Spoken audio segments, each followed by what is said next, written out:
Bonjour à toutes et à tous. Je me présente Eduardo Ibrahima Tanguissina, coach en développement personnel et également hacker en stratégie d'apprentissage et de mémorisation.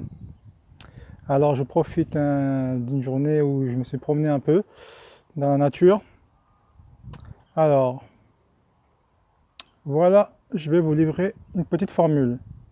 Souvent je vois des gens qui viennent me voir en coaching pour atteindre des objectifs. Mais malheureusement, ils n'ont pas d'objectifs. Ils ont des contre-objectifs. Vous allez me dire, c'est quoi ça encore, contre-objectif? Je vais vous prendre un exemple. Admettons que vous allez au restaurant, on vous présente la carte, et à ce moment-là, le serveur revient et vous demande est-ce que vous avez choisi? Et vous lui répondez oui, alors je ne veux pas manger de salade, par exemple, je ne veux pas boire du vin, par exemple, je ne veux pas manger du riz. Le serveur il va vous demander mais vous voulez manger quoi en fait? Qu'est-ce que vous désirez? Et vous continuez à lui dire ce que vous ne voulez pas manger. Et bien c'est la même chose. Il y a des gens qui viennent me voir et qui me demandent oui, je ne veux plus avoir tel problème ou tel comportement, je veux, etc. Ben, sachez, mesdames et messieurs, que ça, ce n'est pas un objectif. Si vous allez au restaurant, on vous demande qu'est-ce que vous désirez, vous allez choisir un menu. Je ne sais pas, par exemple, oui, je veux manger le menu végétarien ou le plat du jour, par exemple. Là, c'est précis, le serveur il pourra passer commande et vous apporter. Et bien, c'est la même chose avec votre subconscient. Quand vous avez un objectif, il faut toujours le mettre à l'affirmatif.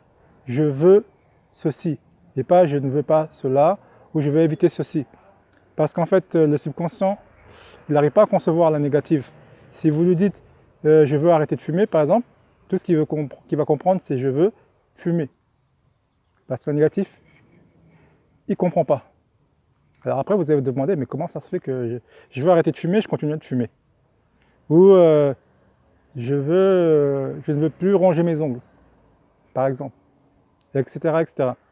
Lorsque vous avez un objectif, la première chose que vous devez faire, c'est le mettre à l'affirmatif. C'est super important pour votre subconscient et même dans l'accompagnement pour votre coach, ça facilite. D'accord? Alors ça c'était une astuce. Parce que souvent les gens ils parlent de SMART, ce qui est très intéressant. Mais avant de faire de SMART, moi je vous dis, passez votre objectif à l'affirmatif. Vous allez me dire, qu'est-ce que le SMART? Le SMART c'est un acronyme qui veut dire spécifique, mesurable, atteignable, temporellement mesurable. Voilà.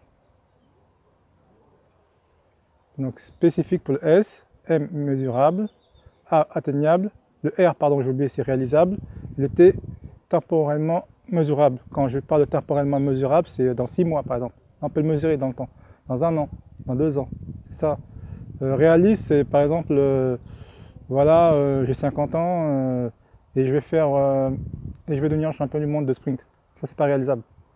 Vous pouvez améliorer votre score de sprint, mais vous ne pourrez pas devenir champion du monde ou champion olympique, ça c'est pas réalisable. Voilà, donc c'est ça que je voulais parler avec vous. Je voulais parler de ça avec vous, pour être sûr que même si votre objectif est SMART, il soit toujours à l'affirmatif. À très bientôt.